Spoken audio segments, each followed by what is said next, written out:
There are two batteries, each of which is 2000 mAh. This battery shows the current remaining charge. We have two checks, one for replacement and the other already installed on the chainsaw. This is a pair of protective goggles making you worry-free at cutting work.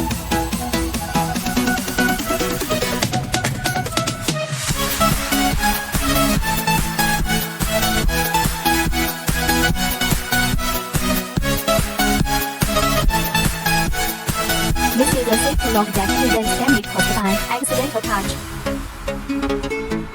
This is a splash bag that prevents wood chips from flying.